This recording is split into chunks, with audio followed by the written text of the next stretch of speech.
Mother পার্টিকে serve করার বিষয়গুলো উঠে এসছে, তবে এই প্রশ্নের আগে আমরা একটু যেতে চাই যে আপনি জিএস হলে আপনার কাছ থেকে কি কি পাওয়া যাবে খুব সংক্ষেপে।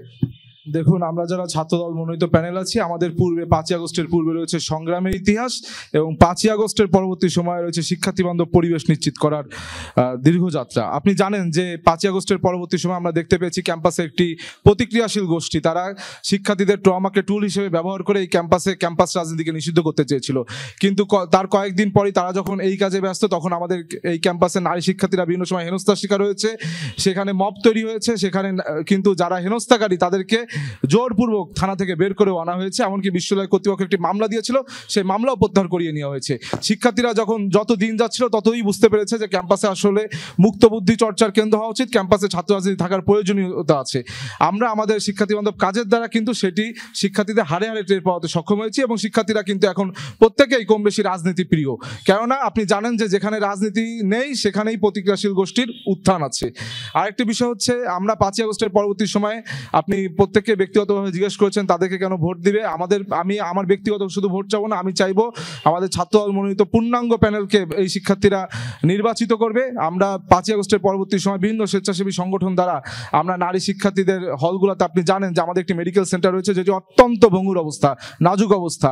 আমাদের এই ক্যাম্পাসে শিক্ষার্থীদের সার্বজনীন স্বাস্থ্য, সার্বজনীন চিকিৎসা নিশ্চিত করানোর জন্য আমরা বিভিন্ন সময় মেডিকেল ক্যাম্প করেছি। একই সাথে আমাদের এফবিএস গার্লস কমন রুম এবং আর্টস বিল্ডিং এর গার্লস কমন রুম আধুনিকায়ন সহ এই গার্লস কমন রুমে কিন্তু আমরা ভেন্ডিং মেশিন প্রতিস্থাপন করেছি এবং বিভিন্ন সময় ডিন মহোদয়দের কাছে আমরা কিন্তু বিভিন্ন স্মারকলিপি প্রদান করেছি যেন এই গার্লস কমন রুমগুলো আধুনিকায়ন করা হয়। কি করবেন, প্রায়োরিটির 3টা পয়েন্ট একটু যদি বলেন। আপনি জানেন যে প্রথম বর্ষে একজন শিক্ষার্থী এবং দ্বিতীয় বর্ষে একজন শিক্ষার্থী ঢাকা বিশ্ববিদ্যালয়ে সব থেকে প্রথম যে সংকটে ভোগে সেটি হচ্ছে আবাসন সমস্যা। এই ক্ষেত্রে আপনি জানেন যে ফার্স্টে একজন শিক্ষার্থীকে নেসেসিটি বেজ কিন্তু অ্যালোকেটেড করা হয় তার সিটটা, কিন্তু মাস্টার্সের যে শিক্ষার্থী আমাদের কিন্তু একটি প্র্যাকটিস নেই যে আমাদের পরীক্ষার যেদিন রেজাল্ট হয় সেদিন আমরা হল থেকে বেরিয়ে যাব।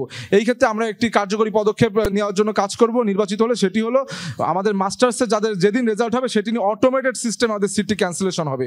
সেই ক্ষেত্রে আমরা যারা মাস্টার্সের শিক্ষার্থী থাকবো, আমরা ভর্তি পরীক্ষার আমাদের পরীক্ষা শেষে কিন্তু আমরা একটি মেন্টাল গ্রো আপ হবে যে আমাদের এখন একটি অপশন খোঁজা উচিত। এই 3 মাসের ভিতরে আমরা আমাদের অপশন খুঁজে নিতে সক্ষম হবো। সেই ক্ষেত্রে প্রথম বর্ষে একজন শিক্ষার্থী কিন্তু অনেক অংশেই তার যে সিটের সংকট সেটি কেটে যাবে।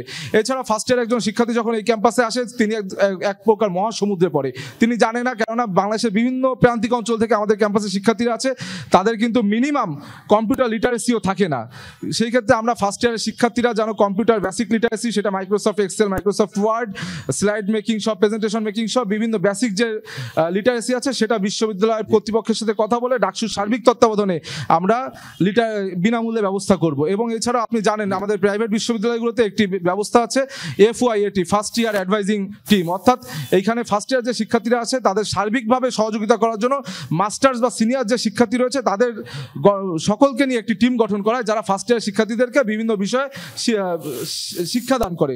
সেই ক্ষেত্রে কি হবে, ফার্স্ট ইয়ার একজন শিক্ষার্থী যেমন তার যে পারিপার্শ্বিক সমস্যা সেটি অনুধাবন করতে পারবে, শিক্ষার কোথা থেকে কি পড়তে হবে, একইভাবে একজন মাস্টার্সের যে শিক্ষার্থী তিনিও কিন্তু তার কিছু জীবিকা এখান থেকে কিছুটা হলেও বেনিফিটেড হবে।